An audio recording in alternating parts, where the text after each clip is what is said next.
c'est un vrai plaisir de rentrer dans la famille. Alors, je ne sais pas vos profils, si vous êtes entrepreneur, si, est-ce que la part d'entrepreneur ici, pour savoir si je suis complètement barbare à l'univers ou pas. Ouais, ça va, il y a une bonne majorité. Là, c'est la première fois, j'ai la chance de venir ici, j'ai lu le manifesto qui est un vrai bonheur. Et c'est vrai que je partage ce mot barbare. Euh, Moi, par rapport à mon univers, donc je suis directeur du planning stratégique de Publicis C'est Nous. Et donc Publicis C'est Nous, qui est l'agence luxe du groupe Publicis, on s'occupe principalement d'Hermès, Clarins et d'autres marques. Avant, j'étais dans une agence qui s'appelait Publicis Brand, dans un mode un peu start-up. Dans Publicis, on s'occupait des marques électroniques comme au féminin, via Michelin et autres. Et c'est vrai, quand je suis rentré dans le monde du luxe, la façon dont je me présentais chez Hermès, c'était dire attention, bon, j'ai pas le même vocabulaire que vous, je suis un barbare. Donc il y a vraiment cette similitude. Et j'ai la chance aussi d'être aujourd'hui avec Victor Barnois, qui travaille au planning de Publicis, mais qui est surtout un entrepreneur passionnant. Et il vous parlera de sa société et qui incarne pour moi parfaitement ce que je vais pouvoir vous dire. Donc la raison de cette intervention, c'est notre livre qui vient de sortir, La génération Y et le luxe. Donc, comme j'ai pu dire, je ne suis là pas pour vous le vendre. Hélas, mon éditeur n'a pas été assez barbare et n'a pas pu me donner le stock pour vous vendre. Donc, vraiment, ce n'est que gratuit ici. Et on va commencer tout de suite sur ce livre qui a commencé il y a 3 ans. Et progressivement, on s'est intéressé au sujet. Et en 2012, je vais faire un peu Monsieur Météo, en même temps on est proche. Tout a commencé véritablement et a pris de l'ampleur à travers une étude qui est sortie, qui a fait un bruit assez calme, qui n'a pas fait un effet barbare, de Unity Marketing, qui en fait faisait la prévision suivante, que la génération Y, donc génération Y, on est sur grosso modo 18-35 ans, allait être dès 2018-2020 le segment ayant le plus de pouvoir d'achat dans le monde du luxe. Donc tout simplement une prise de pouvoir de cette génération en termes consommateurs. Et il faut savoir qu'en 2012, alors je parle d'expérience personnelle, mais d'autres agences, on n'avait aucun brief sur cette problématique de la jeunesse. C'est-à-dire qu'on avait véritablement l'impression qu'on était sur une cible totalement invisible. Donc ça a créé quelque part, quand je vois ce chiffre, quand j'ai vu ce chiffre avec les équipes, ça a créé le tilt pour vraiment creuser. Et finalement, on appelle virus. Et pour nous, c'est quoi le bénéfice du bouquin? Alors le bénéfice du livre, tout simplement, c'est aussi un virus. Un virus à la fois pour la génération Y, dans le sens où c'est un virus pour booster vraiment l'influence des Y dans leur société, dans les maisons de luxe. Je multiplie le tour dans les maisons de luxe et je ne citerai pas laquelle. Souvent, on commence, alors il y a une trentaine de personnes, et vous avez 70% de Y dans la salle, 30% de hors Y. Moi, je dis ça très naturellement, j'ai plus de 40 ans, donc je suis plus Y depuis un bon moment. Et puis, à 10 minutes de la fin, les hors Y s'en vont, et je me retrouve souvent qu'avec des Y. Et il se passe quelque chose d'un petit peu magique, c'est que les Y me disent, mais on se sent pas écouté. C'est-à-dire que, quelque part, on voit ces missions par rapport à la génération Y, oui, on le voit, mais à un moment donné, on ne me demande pas mon avis à proprement parler, on me demande de faire du reporting, on ne m'écoute pas. Et je ressens vraiment un mouvement de mal-être ici, et quelque part, le but de ce bouquin, c'est de faire comprendre aux marques que cette cible, elle est fondamentale, elle est radicalement singulière par rapport aux autres cibles. Et quelque part, s'il y a cette prise de conscience, la prise de conscience doit amener tout simplement une prise de conscience que, ma foi, le premier élément de réflexion, c'est d'écouter cette génération au sein des entreprises et pas les borner à des missions subalternes. Et le deuxième point, là c'est pour les marques en termes de bénéfices, et on va voir comment, c'est tout simplement d'être un antivirus Y, dans le sens où ce livre, ces enseignements, doivent amener à combattre une chose qui est terrible et qui est réelle dans le monde des Y, c'est le déréférencement de la marque par cette génération. Et ce qui est extrêmement dérangeant et qui est extrêmement dangereux par rapport à ce déréférencement, c'est comme on est face, et on va le voir très vite, à une génération fondamentalement influente, sur un principe sociologique simple, aujourd'hui, quel est le bénéfice recherché par les 40 ans, les 50 ans, les 60 ans? C'est rester jeune. La jeunesse, être jeune, c'est le Graal suprême sociologique. Dans le livre, on a travaillé longuement avec Michel Maffezoli qui nous l'a démontré, et on le voit au quotidien. Or aujourd'hui, cette influence, voilà, vous êtes parent, vous voulez rester jeune, qui va vous influencer pour rester jeune? Quel est le coach jeunesse véritablement? C'est tout simplement le Y.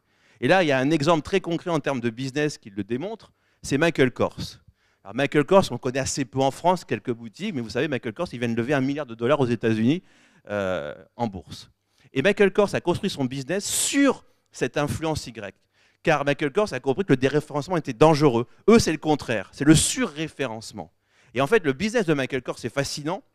Elle travaille d'une façon que l'objectif de Kors, c'est d'amener la mère et la fille Y dans une boutique. Pourquoi? Parce que là, ce qu'elle remarque, ce n'est pas une bataille de sœurs, ce n'est pas un petit peu les communications un peu stressées du comptoir des cotonniers, c'est du coaching. C'est que véritablement, dans une boutique Michael Kors, la jeune femme Y conseille la mère en disant « oui, tu pourrais porter ci, porter ça ». En fait, c'est une espèce de caution de jeunesse et la mère récompense cette curation et offre à la fille Y, ma foi, un accessoire, un sac et autres. Donc pour Michael Kors, c'est double bénéfice, c'est plus de ventes pour les mères et en même temps une récompense pour les filles. Donc vous voyez ici, vraiment le bénéfice du bouquin, c'est à la fois un virus Y de reconnaissance et en même temps pour les marques un non-déréférencement. Alors on va attaquer tout de suite en fait par un concept. Alors c'est amusant, on s'est rencontrés après, je ne savais pas. Mais alors là, c'est référence au bel événement que The Family va faire le 1er de juillet. Alors c'est pas du hacking, moi c'est du hackers.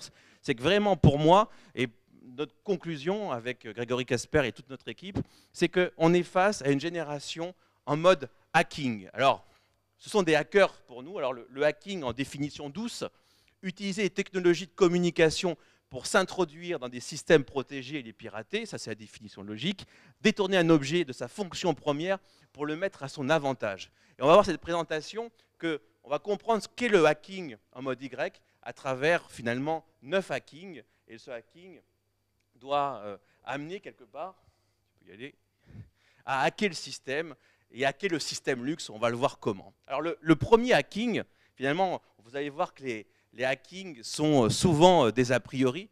Nous, donc la méthodologie qu'on a pu faire à travers le bouquin, c'est à la fois une étude avec Melty, qui est partenaire du livre, des focus group, de nombreuses interviews, des groupes Kali, des groupes Canti. Et on a toujours eu cette réflexion des Grecs de dire, mais on nous dépeint avec tant d'erreurs.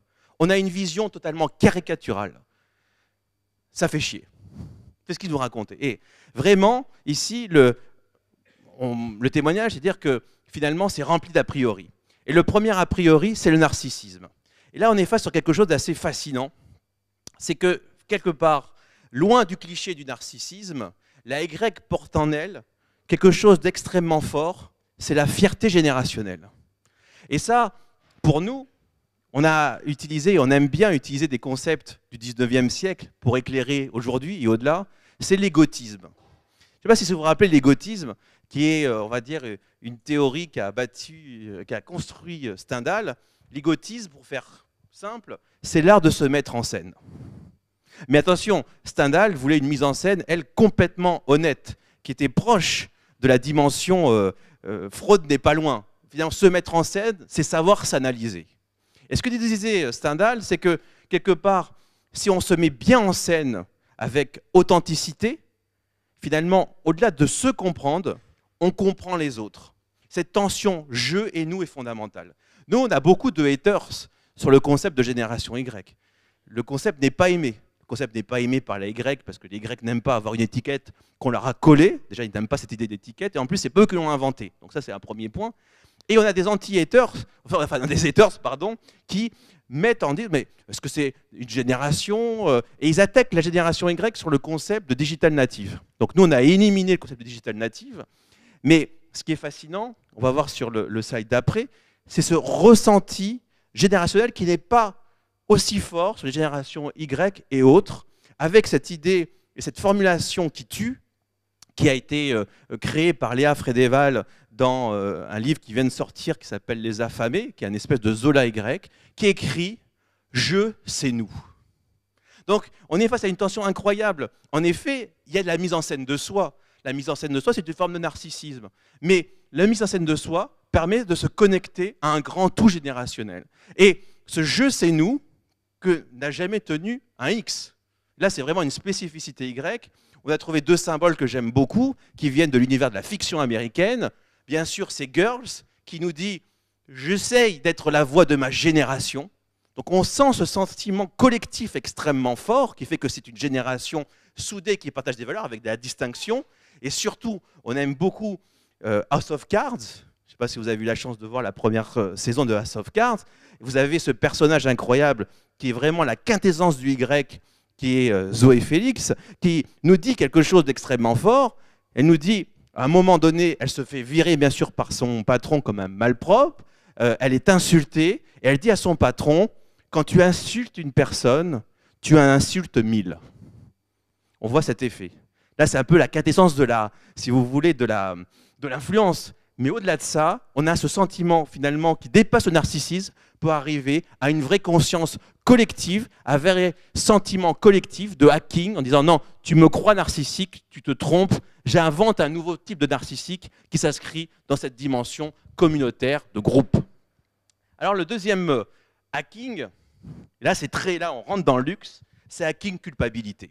Et c'est le premier enseignement extrêmement fort qui est venu de l'étude Melty. On a interrogé 1000 Y sur Melty, donc on n'était pas forcément sur du CSP+. Sur Melty, il y a 17 millions de visiteurs, ce n'est pas l'univers CSP+, à proprement parler. Et l'étude nous a enseigné quelque chose qui nous a surpris, qu'on a travaillé, creusé, c'est que 83% des Y trouvent le fait d'acheter du luxe en période de crise absolument pas choquant. Et ça veut dire quoi derrière? Et on l'a confirmé, c'est qu'on est loin des jugements judéo-crétins par rapport au luxe, judéo-crétin même, je veux le dire, qui est... alors vous allez voir la crétinerie de la chose, elle nous donne un exemple qui est très intéressant. Ils sont en stage, et à un moment donné, ils portent une chaussure de marque, ils portent un sac, et leur boss, qui a 40, 50 ans, va leur dire « Ah non, t'as du fric ». Vous voyez, ce jugement est là. Alors que ici, le luxe est vécu comme quelque chose de mérité, c'est une médaille, et là on retrouve finalement une définition du luxe très américaine, ici, où le luxe doit se mériter. Et ce qui est incroyable, c'est que, alors là, on va voir le son de programme, I'm not ashamed, c'est que qu'on soit, entre guillemets, CSP- ou fils de très riche, ce sentiment et ce désir de luxe et cette non-culpabilité de l'achat luxe est partagé. Alors, on va voir les deux extrêmes de cette pyramide ici. Le luxe, pour moi, c'est sans culpabilité. On a donc Léa Frédéval, Les Affamés, que je vous conseille. Vraiment, c'est ce que j'appelle le Zola Y. Donc, on est face à une jeune femme qui raconte sa vie, qui dit « je, c'est nous » et qui vit à travers un stage et 2 jobs pour moins de 800 € par mois. Et elle nous dit une chose, l'habit ne fait pas le jeune. Ça veut dire quoi, l'habit ne fait pas le jeune? C'est que, je cite, ce qui est enviable chez nous, c'est cette capacité à toujours paraître 10 fois plus riche que nous le sommes. Et comment paraître 10 fois plus riche que nous le sommes? Ben, par l'item luxe premium. Et quand je l'ai interrogée, elle me dit, mais quel est ton rêve? Et elle me dit, mon premier rêve, c'est de m'offrir un sac à 1 600 €. Un sac de marque. Donc là, on est vraiment, si vous voulez, et on a confirmé la chose sur d'autres strates de population, et à l'opposé, là, c'est donc les Rich Kids of Instagram, qui sont devenus un programme de télé-réalité, qui sont devenus les Rich Kids of Beverly Hills. Alors là, le luxe est consommé vraiment de façon étonnante, vraiment visible, sans aucune forme de jugement. Et là, finalement, ce désir luxe, pour nous, et ça c'est une très bonne nouvelle pour les marques de luxe, il est vraiment partagé comme jamais, et que finalement, aux 4 coins de la génération Y, on veut du luxe, et on veut le consommer sans aucune forme de jugement, car ce luxe sera mérité. Et ça, c'est l'autre enseignement qu'on a vu, c'est que véritablement, le luxe ne s'achète pas en crédit, à crédit pour la génération Y. Elle est le fruit d'économies réelles, dans le sens où ces jeunes femmes nous disent « Oui, ben, je vais attendre 16 mois, mais je veux acheter ce Chanel, ou je veux acheter cette autre marque. » Donc véritablement, un effort, un désir qui demande des sacrifices, mais en fait, le luxe permet bien d'autres bénéfices ici. Troisième hacking, c'est le hacking inculture. Souvent, la génération Y, dans les mauvais bouquins sur le management, on dit qu'ils sont insupportables, ingérables, avec une culture générale à chier. En gros, c'est la peinture. Forcément qu'ils n'aiment pas cette littérature. En fait, ce qu'on a vu, développé par l'IFM avec nous, c'est qu'il y a un hacking inculture, dans le sens où la génération Y a réussi à développer par le digital, et là, ce n'est pas du digital native, véritablement une culture générale luxe étonnante. Cette culture générale luxe, et là, c'est l'erreur que font souvent les maisons, c'est pas lié à la grande histoire de la maison avec un grand H, c'est une culture qui est axée sur le produit, sur le vêtement de luxe, et qui prend une dimension très concrète qui est le code. C'est pour ça qu'on a mis ce symbole franc-maçonnique, étude des symboles. On voit que le Y est un obsédé du code, est un geek du code, qu'on a appelé luxophage. Alors, des exemples ici, par rapport à... Alors là, on a... alors c'est juste... voilà, juste avant, on va revoir juste le visuel. Alors, dans le livre, on a fait travailler une jeune artiste Y, justement, en lui donnant des insights, elle a fait ce portrait. Et là, c'est intéressant. Je me réapproprie ton identité, sachant que l'identité, c'est véritablement les codes. Et là, le code, on voit ici l'idée de Bolduc, on retrouve le orange Chanel, on trouve le monogramme, on retrouve la forme du numéro 5. Attention, le code n'est pas le logo, vraiment à distinguer. Et,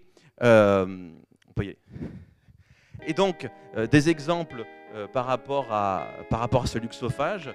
La première chose qu'on a étudiée, c'est voilà un outil foncièrement Y, le Tumblr.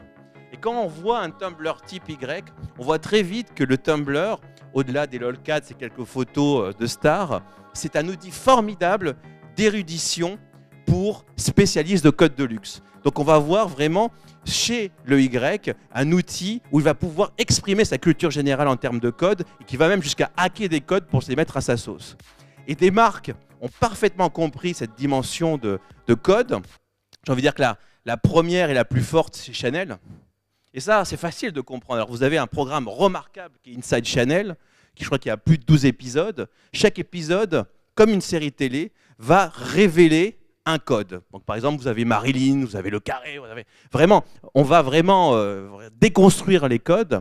Et ce qui est incroyable, c'est que cette mise à nu du code n'est absolument pas vécue comme un rêve brisé, car ce qui est fabuleux, et ça c'est le sens de la narration, c'est qu'on rentre dans cette histoire, on apprend le code, et il y a autant de mystères à l'arrivée qu'en sortant. Donc vraiment, le mystère n'est pas brisé, et au contraire, on a envie de creuser cette érudition sur le code. Un autre exemple, avec Vuitton, où le code n'est pas figé, ce n'est pas forcément quelque chose du passé. Là, on voit Vuitton qui essaye de mettre cette forme carrée comme un code signifiant de la joaillerie. Alors, ce qui est intéressant sur Chanel, quand on voit un petit peu l'histoire de Chanel et de Karl Lagerfeld, qui est un génie de la codification, les gens qui ont travaillé chez Chanel vous disent, c'est incroyable avec Karl, c'est que avant de créer, il a passé des semaines et des semaines dans la mémoire vive de Chanel, dans les archives.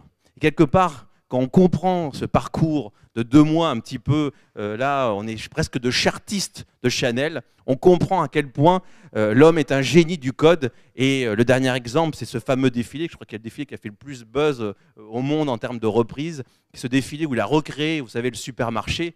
Alors ce qui est intéressant, ce n'est pas le supermarché, c'est les produits à l'intérieur. Et vous voyez, vous aviez le jambon Cambon, vous aviez des biscottes qui jouaient avec le double C. On est sur du code vivant, hacké, et là c'est extrêmement désirable. Donc on voit le premier point, là c'est les côtés positifs. Le Y adore le luxe, il consomme le luxe sans modération, sans jugement, enfin modération si économique, mais il n'y a pas de jugement, et il a une culture générale extrêmement puissante et vivante qui vient d'Internet. Là, on va commencer sur les points qui font mal maintenant. Alors, c'est vrai, sur les créateurs artisans, ce qui est intéressant, c'est cette, entre guillemets, les créateurs qui leur parlent aujourd'hui, finalement, c'est la fin des créateurs conceptuels qui faisaient le show pour des créateurs qui sont des créateurs amoureux du vêtement, on va dire pratiquement artisans. Et on a pris 2 exemples, Ralph Simon, Dior. La mode est vraiment produite en masse maintenant. J'espère que ça va changer et qu'on va se recentrer sur l'artisanat et le savoir-faire couture. C'est vrai que ce qui est finalement la star chez Dior, c'est le vêtement et les codes qui vont avec. C'est pas le show qui va. L'autre exemple, bah, c'est Fauve & Philo. Vraiment, on voit ici donc, cette philosophie, cette volonté de faire une silhouette, cette volonté de codification extrêmement forte. La star, c'est le vêtement et rien que le vêtement. Et on voit à quel point cette génération rêve de Céline. Et on voit ici, selfie, comment justement une Y ici a joué avec les codes de philo et se les a appropriés en les hackant. Alors, 4e point, là on rentre dans le côté négatif. Parce qu'aujourd'hui, si on s'arrêtait sur « ils aiment le luxe », pas de culpabilité de la culture G, tout irait bien, ça serait trop simple. C'est qu'ils ont un rapport, on va dire, paradoxal par rapport au luxe. Et là, j'ai pris ce visuel sublime « Love-Hate » de La Nuit du Chasseur. Et c'est vraiment cette espèce de rapport schizophrénique, mais finalement très juste du Y. C'est que le Y, aujourd'hui, il aime l'objet de luxe, mais il se méfie du mot luxe. Pourquoi ? Parce que le mastige est passé par là. Car en effet, beaucoup de maisons de luxe ont vendu du pseudo-luxe à un prix luxe, mais qui n'avait pas la qualité. Et pour eux, le mot luxe est chargé, est devenu un mot, entre guillemets, du marketing. Et c'est très intéressant, moi qui travaille pour Hermès, de savoir que le mot luxe est interdit chez Hermès. Car il est devenu suspect. Hermès l'a bien compris, les Grecs aussi. Ils ont compris que quelque part derrière le luxe, il y avait beaucoup de marketing qui était vendu. Et on voit finalement quelque part une double déclaration de guerre faite au luxe pseudo-traditionnel. Le Y venu d'un luxe à papa, ni d'un luxe marketing. On voit cette idée terrible, la génération Y voit le luxe comme un gros mot marketing. Et on sait le rapport très complexe qu'a la Y avec le marketing. Ici, voilà, ces décodeurs de folie ont décodé qu'à un moment donné, il pouvait y avoir une forme d'arnaque. Et d'autre part, on a une vision anti-luxe à papa. Ils n'ont pas envie d'avoir du luxe de leurs parents, mais surtout, ils ne veulent pas répondre à un luxe qui serait mis sous cloche. Luxe tradition. On voit ce visuel, on voit un château, on voit une belle voiture et un total look. Ça, c'est le luxe tradition. C'est amusant parce que lors de nos interviews, on avait pas mal d'experts qui disaient « Non, ça, c'est pas luxe, ça, c'est luxe ». Ça, ils refusent ça. Cette espèce de dire que, voilà, il y a des choses qui sont bien, politiquement correctes, et d'autres qui le sont. Non. On est dans une dimension vraiment plurielle, ouverte du luxe, que représente ce schéma, qui est à la fois un luxe qui est beaucoup plus ouvert, qui est un luxe qui est axé sur du digital, avec l'arrivée de nouveaux objets, de nouvelles marques, et aussi quelque chose qui est expérientiel fondamentalement.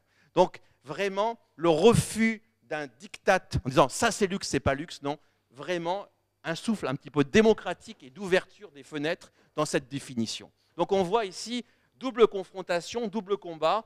On se méfie d'un luxe à papa mis sous cloche, parce que le marketing adore mettre sous cloche, et en même temps une volonté d'ouvrir un peu les fenêtres vers un luxe nouveau, un luxe plus libéral, voire libertaire. Donc là déjà, on tremble sur les bases, parce que Dieu sait que le marketing est rentré dans le luxe et fait des dégâts. Le Y l'a bien compris. Le 5e hacking, et là, c'est là où ça fait véritablement mal, c'est quelque part, voilà, cette espèce de doute qu'a la Y par rapport à objet signé luxe, il va le matérialiser d'une façon extrêmement concrète, qui est hacking prix. Et là, c'est vraiment le point névralgique de la présentation. Ce qu'on a vu chez les Y, quel que soit leur revenu, c'est qu'ils ont vraiment un logiciel premium. Ils veulent une vie premium, dans le sens où tout doit être design, beau, de qualité, mais avec un prix low cost.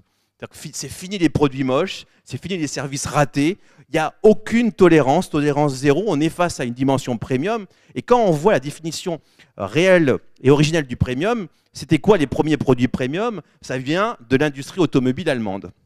Ça vient des Mercedes, des BMW, des Audi. Et le propre de ce premium, c'est une culture ingénieur, justement, une culture qui est de dire, voilà, ma voiture vaut tant, et je vais vous démontrer la valeur par A plus B de ce que je vous vends.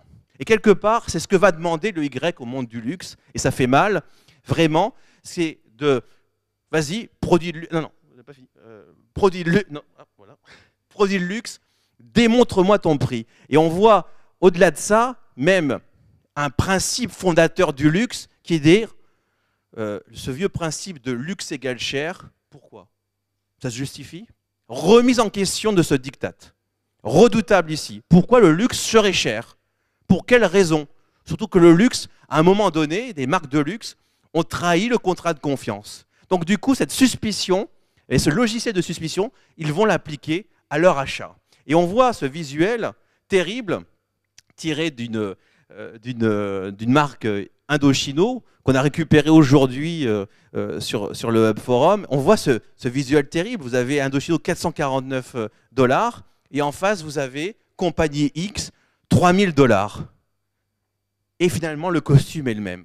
Et même pire, alors là, c'est de la communication. On voit que la personne qui a le costume 3000 $ regarde ce costume et se pose des questions. Et on voit ce visuel, toute cette suspicion. Et finalement, pour lever la suspicion, il faut démontrer la valeur. Donc, ici, l'Y nous dit « J'exige que le produit de luxe me démontre son prix comme un produit premium le ferait tout naturellement. » Et on a pris deux exemples ici qui sont assez redoutables.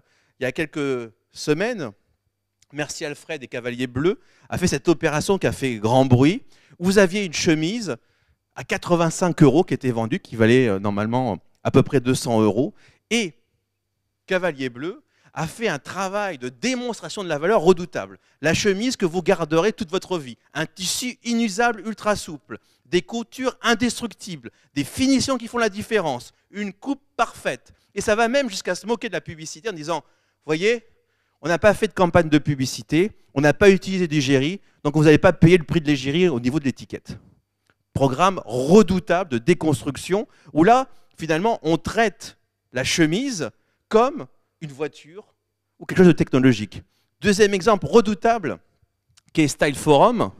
Style Forum, au lieu de la déconstruction produit, vous avez ici une paire de chaussures de marque qui va être littéralement explosée, mis à nu, disséquée, pour essayer de savoir si véritablement toute la promesse du prix est justifiée par l'existence produit. Donc là, c'est un écorché.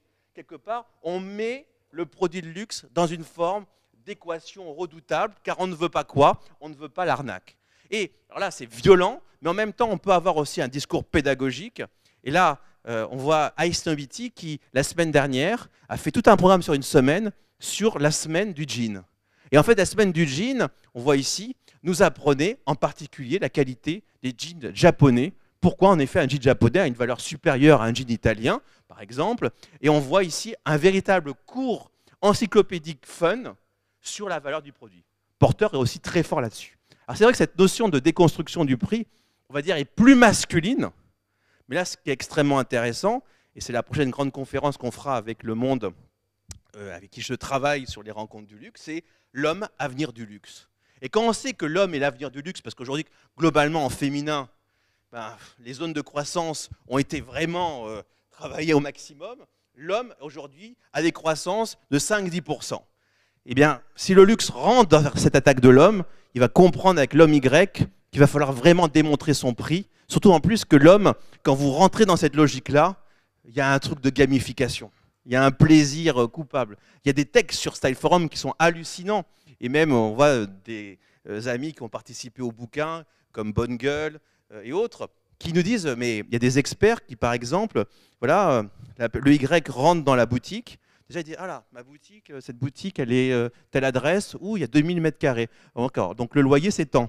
Où il y a 5 employés. Voilà, ainsi de suite. Et finalement, il fait l'addition en disant, voilà, l'ensemble de l'expérience, c'est 1000 € de plus. Donc on voit cette logique terrible qui vient finalement, un jeu vidéo arrive, qui est finalement vraiment on va dire, un savoir extrêmement ludique pour justement, c'est un plaisir qui devient un plaisir coupable d'intelligence, et quelque part, c'est un rapport de force d'intelligence. Est-ce que moi, Y, je te challenge sur cette justification du prix. Alors, ça passe par le prix, plus comportement masculin.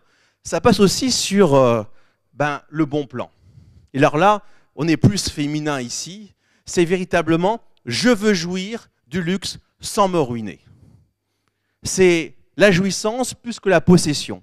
Et ça passe par 4 possibilités: la location, l'occasion, le participatif, le troc ou la vente privée. Et là, c'est vrai que du coup, aujourd'hui, grâce au digital, eh bien, il y a un moyen clair de consommer du luxe à moindre prix. Et Léa Frédéval me disait, regardez, normalement, quand tu vois cette paire de chaussures, je l'ai payé 10 €. Normalement, c'est 100 €. Et c'est vrai que ça devient un plaisir à la fois indispensable, parce qu'on est en période de crise, et que quelque part, pourquoi le Y aime le luxe? C'est qu'il a parfaitement conscience que ses achats chez H&M, chez Zara, avec ces habits qu'on achète, qu'on change tous les 15 jours, on achète, qu'on peut jeter, on est dans le gaspillage. Le luxe, c'est l'inverse du gaspillage. Le luxe, c'est se connecter aussi à un temps long. Le luxe, c'est une pièce. Et je prends un exemple là-dessus sur l'explication de cet amour du luxe. J'étais avec une blogueuse très connue qui a participé au bouquin, qui nous dit, tu vois ce sac de cette marque, je vais le transmettre à ma fille. La fille n'est absolument pas enceinte, elle n'a pas d'enfant, mais elle est déjà dans cette logique de temps long et de connexion ici, qui est extrêmement fort, qui justifie pourquoi le luxe est tant aimé, pourquoi le luxe permet de se connecter à quelque chose qui n'est pas du bombardement temps réel, mais qui a une espèce de temps long, et qui nous fait revenir quelque part à l'essence même du luxe. On se rappelle d'où est né le luxe? Le luxe, c'est les Égyptiens dans les pyramides, pour se connecter à un monde divin. Alors, ce n'est pas le monde divin, mais c'est se connecter à une autre génération ici. Et on voit que le luxe peut être jouissance. L'exemple de Semarobes est extrêmement intéressant, un service qui vient de se lancer de location de pièces de haute couture et autres, l'occasion avec eBay et autres. Donc on voit ici que la remise en question du prix, c'est ou de la déconstruction ou même de l'achat pur et dur. Alors l'autre point, en fait quand le Y nous parle de l'achat luxe, il y a une formule choc. Cette formule choc, c'est pour moi, l'achat luxe, ça doit être un achat parfait. Quelle pression! L'achat luxe et l'achat parfait. Ça veut dire quoi l'achat parfait? Déjà, c'est de ne pas se faire avoir. C'est ce qu'on a vu. Voire faire une bonne affaire, encore mieux. Mais un achat parfait, c'est un achat qui ne fait pas mal au monde. Et là, c'est hacking non-profit. J'aime pas le mot développement durable parce qu'il a moins de nuances que non-profit. C'est cette idée toute simple. On va voir là-dessus, pas sur ce slide, qui est le travail qui est extrêmement bien fait par Miss Capello, qui nous a fait ce dessin. Je change le monde avec ma carte bleue. Et on voit cette jeune femme sur sa carte bleue, sa carte de crédit, Change the Future. Ça veut dire quoi? Ça veut dire qu'on est face à une génération qui, loin des stéréotypes, ne supporte pas l'idée d'être posée en tant que victime. Refuse l'étiquette de victime. Victime de la crise. Non, on se bat, on lutte, on y va. Et on va dire le commun des mortels, dire bon, le monde est en train de crever, ok, on accepte. Non, pas du tout. Il y a un refus, il n'y a pas de déni de problème. Par contre, il y a une remise en question du politique clair et net. Est-ce que l'homme politique peut changer le monde, peut au moins arrêter sa destruction? Il n'y croit pas, trop loin, trop flou. Par contre, une action concrète, alors à petite échelle, mais collective, par rapport à un achat, oui, c'est important. Et donc, du coup, le choix de la marque, et en particulier sur le luxe, doit être impeccable, et c'est une valeur nouvelle pour le monde du luxe, c'est que cette dimension non-profit, cette dimension développement durable, va faire partie intégrante de la valeur luxe. C'est-à-dire que ce qu'on a vu par ailleurs, en disant, voilà, le prix est impeccable, ça vaut 85 €, ok, intéressant, mais à condition que ces 85 € ne détruisent pas à un moment donné la planète ou un impact social, ici. Et les deux très beaux exemples qu'il incarne, vous le connaissez certainement. Moi, j'adore ce cas Warby Parker, parce que Warby Parker, tout est compris ici. Déjà, Warby Parker, la base, le premier contrat de confiance, on n'est pas ici chez Darty, mais le premier contrat de confiance, c'est de ne pas se faire avoir dans l'achat. Et Warby Parker, c'est ce constat très net. Donc, jeunes entrepreneurs qui aujourd'hui sont arrivés il y a moins de 4 ans, qui aujourd'hui ont une part de voix sur les médias sociaux dans l'univers des lunettes supérieure à 55%, pas mal pour un jeune entrant, qui s'est construit sur le premier postulat en disant « mais c'est incroyable, dans l'univers des lunettes, il y a 3 constructeurs. Et finalement, tout le monde se livre avec ces 3 constructeurs. Donc, bon, c'est-à-dire que les trois constructeurs dictent le look, dictent le design et dictent le prix. Très bien, nous, on n'accepte pas ça. Finalement, accepter ça, c'est berner le consommateur, le faire avoir. Il faut hacker le système. Donc, le hacking, c'est avoir notre propre usine. Donc, ils ont leur propre usine et ils ont construit, du coup, des lunettes à un design unique, singulier, stylé, mais avec un prix ne jamais dépassant les $100. Donc, on voit value for money redoutable, le Y en bon investisseur d'achat. Là, ici, déjà, cette première partie. Oui, quand j'achète du Warby Parker, j'achète de la singularité, j'achète de la qualité, j'achète de la value for money. En tant qu'investisseur, je peux m'exhiber avec du Warby Parker. Parce que ce qui est terrible sur le Y, c'est que ce n'est pas qu'un achat pour lui. Dans cette dimension égotiste, il va s'afficher avec son achat.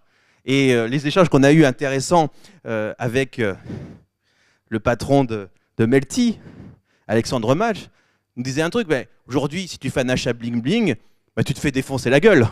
Donc tu te fais hacker, tu te fais attaquer. Donc on ne peut pas se permettre d'avoir un achat ridicule mis en scène sur Facebook, en particulier de luxe, sans avoir une contrepartie, sans se faire bâcher en conclusion. Donc sur Warby Parker, premier contrat réalisé. Voilà, un vrai travail de value for money. Deuxième, ben, c'est là où l'idée est géniale, buy a pair, give a pair. Quand vous achetez une paire Warby Parker donne une paire à un pauvre. Simple, net. Vous voyez, l'action est concrète. J'achète une Warby Parker, je sens que quelque part, bon, c'est un tout petit geste, mais un petit geste qui change le monde. Un peu. 500 000 paires distribuées. Deuxième exemple, Kenzo. Kenzo, voilà, on est sur quelque chose de moins concret, c'est no phishing. Le combat des créateurs de Kenzo, qui sont entre guillemets, qui viennent de l'univers des achats et des achats grands magasins. Ce sont des acheteurs à la base, les créateurs de Kenzo. Donc finalement, un acheteur peut être un créateur, il sent, il comprend le consommateur. Eux, ça c'est le Japon en même temps en référence, leur combat, c'est la surpêche. En particulier dans l'univers du thon. Voilà, le combat de Kenzo, c'est contre la surpêche. Pourquoi pas? Ça a commencé il y a un an, à travers des vêtements, lors des défilés, avec, dont la surpêche, et un travail avec une association. Et on va juste remettre la vidéo, s'il te plaît. Voilà. Et donc, vêtements, RP, ça démarre pas. Ah, voilà. Et qu'est-ce qu'a fait Kenzo il y a quelques semaines? Kenzo a ouvert une boutique éphémère, une semaine, en plein marais, No Fish, un digital pop-up où, à la fois, la marque éduque sur le problème de surpêche, vend des produits qui sont connectés à des associations, participe à l'effort. Donc vous êtes en même temps de l'éducation, vous apprenez une cause, mais vous consommez, et chaque produit, bien sûr, permet d'aider le combat. Vous voyez, c'est quelque chose qui est très difficile à faire passer. C'est vrai que nous autres, entre guillemets, vieux cyniques, voyons souvent le développement durable comme le petit truc à mettre au fin fond d'un site, une fondation planquée et autres. La Y, finalement, n'a aucun complexe et au contraire veut que ce combat pour un monde meilleur soit clairement connecté au produit, à sa valeur, à l'acte d'achat, sans aucune forme de timidité. Mais par contre, attention, fact-checking. Si à un moment donné dans le contrat de confiance, il y a un coup de canif, c'est le tabou, c'est le combat, c'est le boycott. Donc ici, c'est pas évident. Là aussi pour les marques de luxe qui sont plus habituées de mettre de côté les choses, ils demandent une reconnexion. Ce qui est important, ce n'est pas simplement un combat philosophique. Non, c'est connecter ce combat à l'acte d'achat, concrètement, pour avancer les choses. Alors, le septième point, c'est le hacking technologie, bien sûr. Hacking technologie, luxe et technologie, normalement, ne font pas bon ménage. La génération Y exige un luxe intégrant de la technologie, mais attention, pas n'importe laquelle, une technologie qui est présente, mais invisible, presque magique. Et là, c'est le mauvais exemple Fendi. C'est extraordinaire cet exemple, je ne sais pas si vous l'avez vu il y a quelques semaines. Fendi a inventé un drone pour filmer ses défilés. Alors ils étaient super fiers de leur drone. Alors déjà d'un point de vue esthétique, on dirait du Black & Decker, hein, vous voyez, avec noir et jaune. On est loin de la codification, donc déjà première erreur de codification. Deuxième erreur, les drones. Je ne sais pas si vous avez lu la philosophie des drones. En effet, en termes de message politique, on peut avoir une vision très positive des drones, mais on peut avoir aussi une vision de la Minority Report. Donc déjà, vous voyez ici, c'est à la fois une erreur dans le message politique, et deuxièmement, dans le message esthétique. Ce n'est pas une technologie qui se cache, c'est une technologie qui est fière d'être, entre guillemets, qui montre qu'elle est là, bien présente. Non, le Y veut une technologie qui est, on va dire, à valeur réelle ajoutée et n'est pas surprésente. Et on a pris 3 exemples ici. On passe. Voilà. Bon, un exemple que j'aime beaucoup, c'est bien sûr Burberry Regent Street. Alors Burberry, c'est bien sûr l'exemple type de la génération Y au pouvoir dans une marque, dans une maison de luxe. Pourquoi? Petit rappel historique de Burberry, qu'on cite tout le temps. Ce n'est pas une bataille philosophique, hein, le Y chez Burberry. Rappelez-nous, Burberry, il y a 10 ans, la marque était en train de crever, très concrètement. Était plombée par des licences qui partaient dans tous les sens, comme beaucoup de marques, je ne citerai pas françaises aussi, qui se plantent dans les licences pour faire de l'argent. Donc, prise de pouvoir chez Burberry, d'Arendt et de Bailey. Et on est dans la pure stratégie marketing, si vous voulez là, mais dans le bon marketing, en disant, mais voilà, on a moins de moyens que les autres, on doit se réinventer. Qui doit-on cibler? Dans ces cas-là, ce qu'on fait, c'est une cible prescriptrice et une cible qui coûte moins cher que les autres. Et à l'époque, il y a 10 ans, comme je vous disais, en effet, il n'y avait pas de brief sur la génération Y ou sur la jeunesse, elle ne s'appelait pas Y. Donc finalement, une cible non visée est une cible qui coûte moins cher à toucher. Et en plus, la force extraordinaire de cette cible, c'est qu'elle était déjà très digitale. Et que le digital, à l'époque, maintenant c'est moins vrai, est beaucoup moins cher que le offline. Donc c'est un choix purement stratégique. Oui, vraiment, Burberry, on va se réinventer et on va viser cette cible de génération Y, de jeunes pour faire simple, concrètement, en cœur de cible. Donc premier point. Mais une fois que vous avez ciblé, le travail commence. Et ce qui est remarquable, 2 éléments concrets chez Burberry, c'est que le premier élément, la moyenne d'âge est largement inférieure chez Burberry que dans les autres maisons.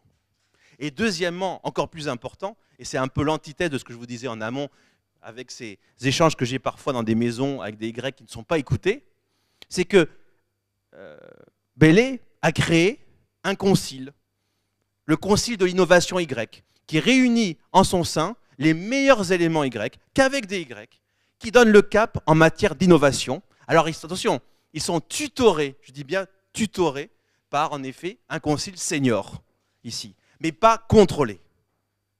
Donc on comprend que c'est bien de mettre une cible, mais il faut se connecter à ce lifestyle, et Dieu sait que le Y a un lifestyle bougeant. Les marques qui réussissent mettent beaucoup de moyens pour la compréhension du lifestyle. Le premier élément de bon sens, c'est d'écouter les Y qui sont en votre sein. Et là, le très bel exemple de technologie invisible, c'est Regent Street. Alors c'est amusant parce que quand on voit le flagship Regent Street qui est sorti l'année dernière, on voit beaucoup de bouche à oreille qui disent oh, c'est super, c'est technologique, il y en a partout, c'est la boutique la plus high-tech. En fait, quand on creuse Regent Street, ce n'est pas le high-tech qui est intéressant. L'élément fabuleux chez Regent Street, c'est que le contenu de marque est intégré et la narration du magasin. Quand vous rentrez chez Regent Street, vous avez des écrans partout, mais qui vous racontent des histoires, qui vous racontent le brand content et qui connectent le brand content à un élément fondamental qui est la vente. Le brand content chez Burberry, grâce à cette technologie qui est devenue invisible, sert à valoriser le produit. Je prends un exemple très concret, la montre. Burberry vend des montres. Est-ce que Burberry est crédible dans l'univers de la montre? Non, à la base, il vaut mieux être suisse, c'est plus simple, avec le poisson de Genève. Donc, Burberry est conscient de ce manque de crédibilité. Qu'est-ce que fait Burberry? Vous avez une série de programmes sur le point de vente, avec des hologrammes, qui va permettre de rentrer dans la complication d'une montre Burberry. Et vous avez une espèce de waouh de présentation qui dit oh, mais c'est incroyable, mais quelle valeur! Et là, du coup, c'est génial, c'est que du coup, vous avez quelque chose qui connecte, quelque chose que veut la génération Y, j'adore ce mot, seamless, sans couture. C'est-à-dire que le digital, le brand content et le vendeur ne font qu'un ici. Et quand vous êtes vendeur, quelque part, vous avez ce digital, ce contenu qui a commencé à faire le travail. Après, le vendeur peut être là pour rajouter, bien sûr, son sens de la persuasion. Et donc, c'est ça qui est fabuleux chez Regent Street, c'est que finalement, c'est un écrin pour le brand content de la marque Burberry. Et Dieu sait qu'il est présent, le brand content Burberry, pour valoriser le produit, pour construire, bien sûr, son univers, mais surtout valoriser le produit et aider à vendre. L'exemple ici de Moncler, là, c'est bien sûr dans la communication, un Digital Force, j'ai pas envie de le dire, mais ce qui m'intéressait chez Moncler, c'est carrément, là, c'est encore plus simple, c'est une marque à la base technique. technologique. Donc c'est encore plus simple. Et on voit l'audace de Moncler, finalement, où l'artisan a disparu.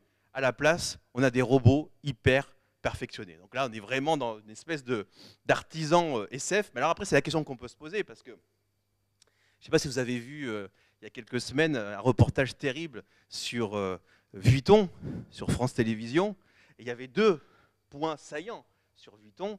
Le premier point, c'était le point de vue fiscal, qui n'était pas très intéressant. Et le deuxième point, c'était sur l'artisanat.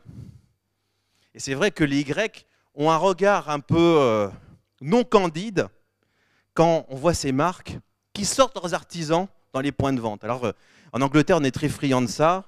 Souvent, chez Selfridges, vous avez un pauvre artisan de marchand de marque de chaussures qui est là, qui vous montre son métier.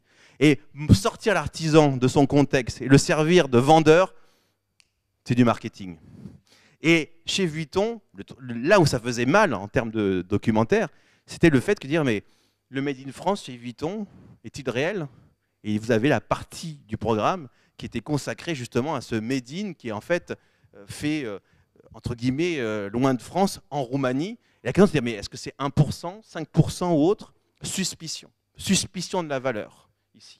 Là, la question c'est de se dire, c'est un point de vue qui est dur, c'est de se dire, oui, bon, alors les artisans sont là. Est-ce que demain, l'artisan, c'est le bon team, c'est un artisan avec un robot hyper perfectionné qui sera finalement plus précis que l'artisan? Moncler ose dire oui. L'autre exemple de technologie, entre guillemets, invisible, c'est ici ce cas à travers un service à proprement parler qui est développé sur le 3D scanning. Donc c'est un camion d'une marque où vous rentrez dans ce camion, et là on ne voit pas le début, mais voilà, on rentre dans le camion, et finalement vous savez que quand vous faites un costume, l'élément fondamental c'est la mesure. Et vous avez un 3D, vous voyez, vous avez un scanning total de la personne pour arriver à un costume vraiment bespoke, vraiment sur mesure, car une mesure prise en 3D comme ça, il n'y a pas mieux. Vous ne pouvez pas faire plus précis ici. Donc vous voyez, c'est un service invisible pour un costume. Les artisans sont là, mais il y a ce scanning-là. Et il y a un autre fantasme, va-t-il réussir ou pas? C'est l'idée de luxe connecté. Vous connaissez par cœur l'Internet des objets. Est-ce que le luxe connecté peut arriver? Une des pistes que nous disent les Y, c'est oui, mais attention, la technologie doit être encore invisible. Le luxe connecté, c'est une couche servicielle supplémentaire qui rend le produit de luxe encore plus intelligent. Et là, on a un exemple fantasmatique. Imaginez une belle malle Vuitton ou une valise Vuitton. Une valise Vuitton va se connecter à votre iPhone, qui va se connecter lui-même à l'ensemble des guides, des city guides Vuitton, et va apporter du service. Donc vous êtes au Japon, vous êtes à Tokyo, et bien immédiatement vous avez le service Vuitton qui vous dit l'hôtel le plus chic à côté de vous. Voilà, tout simplement par la valise. Une connexion. Et je pense qu'au-delà de l'exemple, ce qui est intéressant, c'est que cette technologie doit rester invisible, doit être presque magique, et pourquoi pas de la connexion à une couche servicielle, parce que le service est immatériel, et le service, pour les Grecs, l'immatériel, c'est fondamentalement le luxe. Le 8e point, l'avant-dernier point, hacking communication, là ça a bien commencé. Vous avez vu, le Y en a un petit peu marre du luxe mis sous cloche, d'un artisan mis en scène à la papa, et il demande au luxe de péter un peu les plombs, on va dire. Et là, l'exemple redoutable de Karl est là, et on a pris quelques exemples de communication OVNI. C'est l'OVNI, j'aime les OVNI, voilà, I love OVNI. Et là, en communication, on voit Kenzo, on voit ce formidable film qui est un de mes préférés, Watermark de Kenzo. Vous ne le voyez pas très bien, mais avec ces mannequins qui se foutent de votre gueule en vous saluant. Donc là, on est vraiment sur la mise en scène du spectacle de mode. On a bien sûr ces films Lanvin. Vous avez un film Lanvin où voilà, vous avez le créateur qui se met à danser. On attend chaque année le pétage de plomb Lanvin, toujours très chic. Et ma foi, là encore, une des forces, Hermès, qui bien avant que le Y, la dénomination existe, avait déjà développé des films où on voit ce skate doigt, où, ma foi, ce skate joue avec les objets iconiques d'Hermès. Voilà de l'OVNI. Mais c'est aussi de l'OVNI sur le produit. Ça, on aime beaucoup, avec Versace sur la collection Copy Collection. Et cette collection, elle est redoutable. En fait, les acheteurs, l'œil de la marque, d'aller voir les marchés à travers le monde, à repérer les copies, à acheter les copies, et on a fait des vrais vêtements Versace en les twistant. Donc là, on est sur une notion de brand d'hérésie. On ose jouer avec la copie, on ose jouer avec l'OVNI, car le Y aussi veut s'amuser et rigoler quelque part aussi avec le luxe. Et le 9e point, c'est que finalement tout ça amène à un luxe nouveau, d'une nouvelle essence, et le Y n'est pas passif. Le Y a le sens de l'entrepreneuriat, et on voit apparaître une notion nouvelle, start-up de luxe. Je sais qu'on va en parler, vous allez en parler beaucoup dans l'événement du 1er et 2 juillet, c'est hacker du luxe. Et nous, ces hackers du luxe, on en voit beaucoup. On a vu une catégorie, c'est que finalement le Y, voilà, définit un nouveau luxe et ne veut pas simplement être servi, il veut être aussi l'architecte de ce nouveau luxe.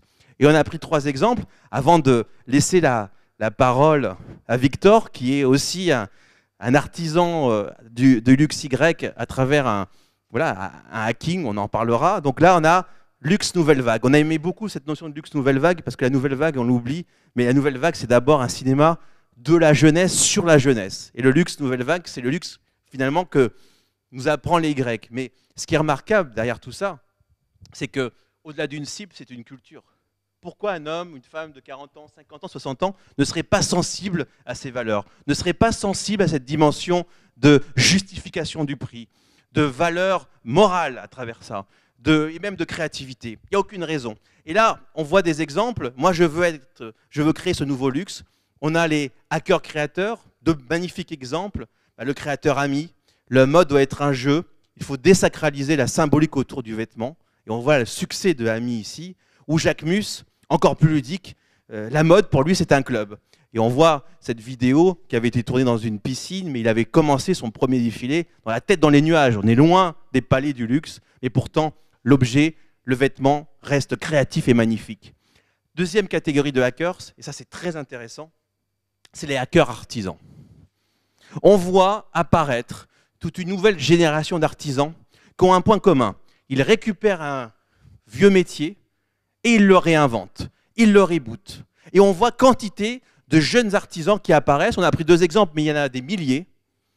D'abord, James Broyle, qui est un artisan de meubles. Son père faisait des meubles, il a récupéré le savoir-faire, sauf qu'au lieu d'utiliser du bois fraîchement coupé, c'est de la récup à 100%. Côté déglingue, réinvention, reboot, hacking, le hacking est dans la matière ici. L'autre exemple, Olivier Ruger, lui c'est les parapluies. Bon voilà, le parapluie, rien de plus bêta, entre guillemets, un parapluie c'est un parapluie. Non, lui, avec des méthodes artisanales, il rend vraiment le parapluie fou, hyper luxe, hyper créatif. Voilà, 2 artisanats, le parapluie, le meuble, on pourrait en citer de nombreux, comme dans l'univers des bijoux.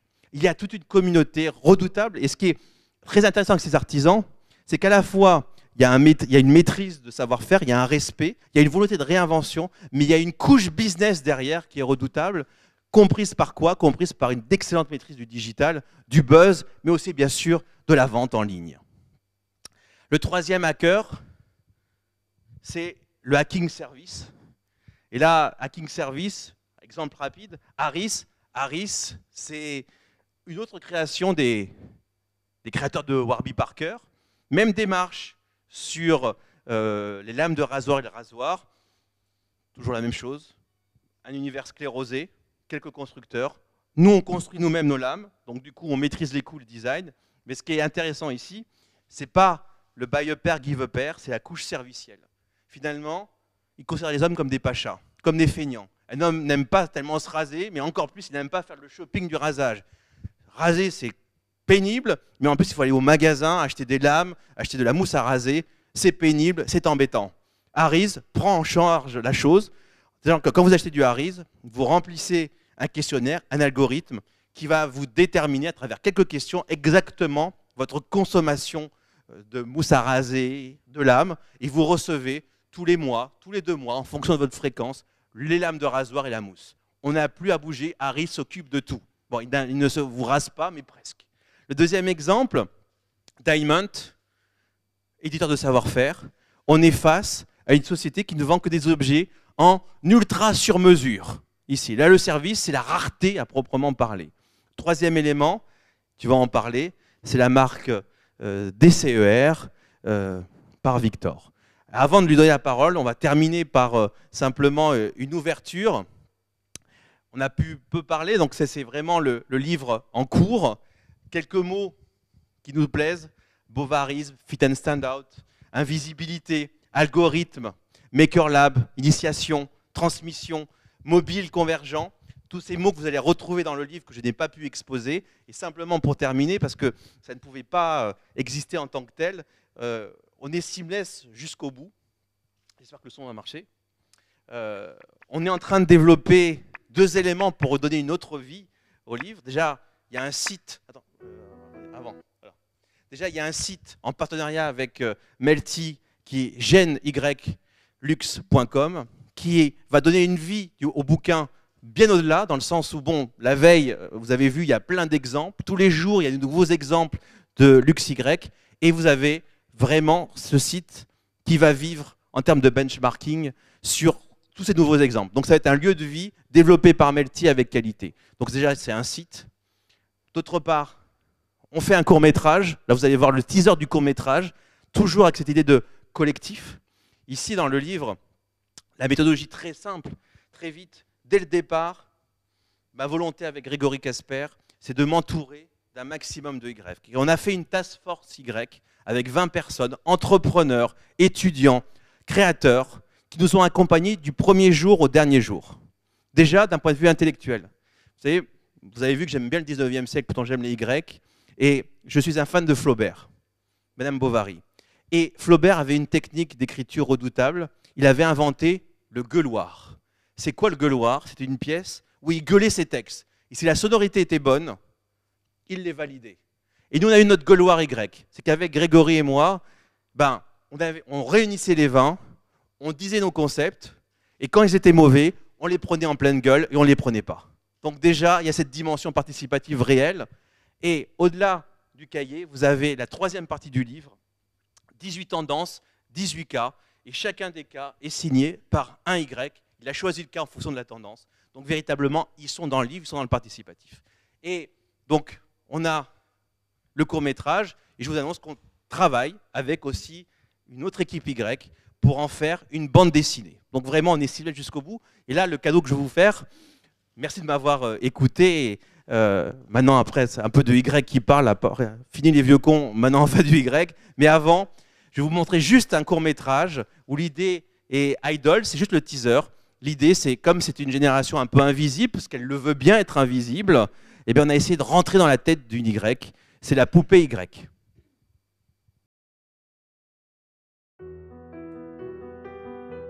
Bien moi, pour tout dire, Dole, j'ai plus du tout envie d'en entendre parler. Je ne sais absolument pas si elle existe, en tout cas elle n'est pas là. La moindre des choses, c'est l'honnêteté lorsqu'on est dans un cabinet de psy et pas de venir raconter une histoire que l'on fantasme et une vie fantasmée, mais vous vous prenez pour qui? Pour un cas clinique que toute la planète va observer? Non mais vous êtes atrocement banal, égocentrique, jalouse, un peu perverse, manipulatrice, méchante à l'occasion. Vous croyez instable.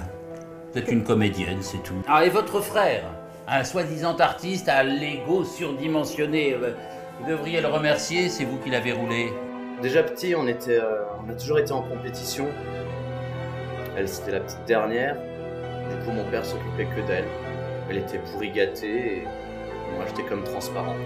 Votre petite amie, ça fait des années que vous tenez ses testicules dans un sac en plastique et que vous le menacez de vos grands ciseaux. Non, c'est de l'assistance au suicide. C'est lui qui a besoin d'aide, pas vous. Ah, et puis il y a aussi votre meilleure amie. Vous la prenez pour une imbécile. Vous lui avez même piqué son mec l'année dernière. Faisons bon dos, les médicaments que je vous prescris. Hein, ce sont des médicaments, pas des aphrodisiaques. Elle sait durer n'importe quoi. Une chaise, une table, c'est maladif. Et votre boss, qui se demande si une stagiaire ça peut se virer, moi je vous aurais foutu dehors depuis longtemps. À part ça, elle a un début de talent, mais voilà. Elle est pas square.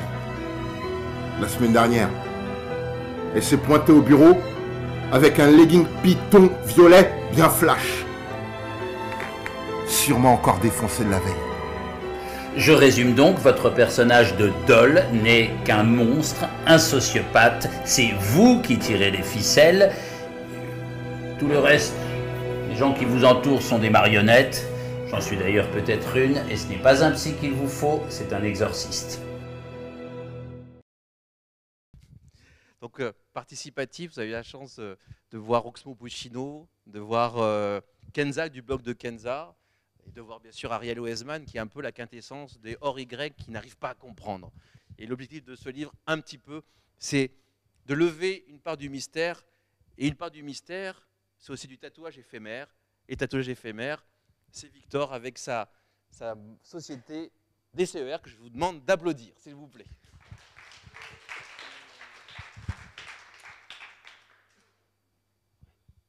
Alors je vais commencer par me présenter. On m'entend bien?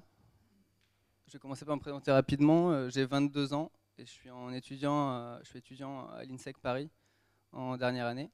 Et je suis actuellement en stage au planning stratégique de Publicis C'est Nous avec Eric. Et j'ai créé il y a de ça 2 ans maintenant une marque de tatouage éphémère.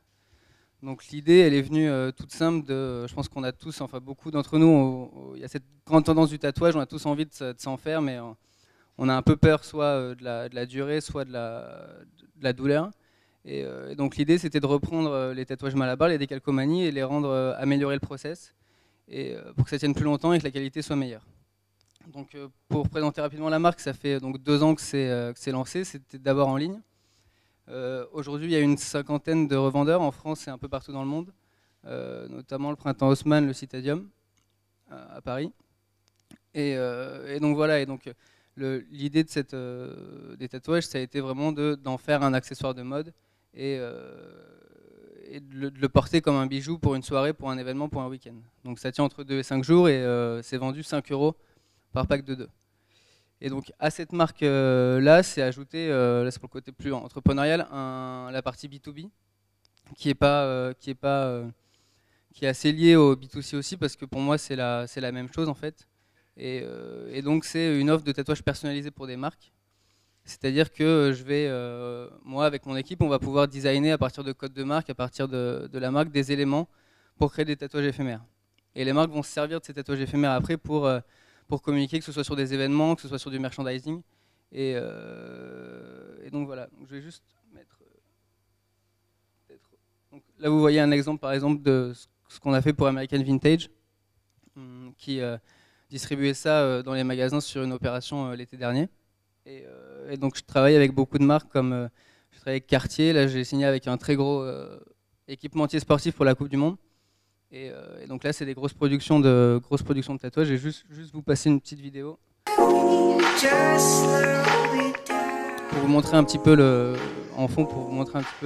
concept.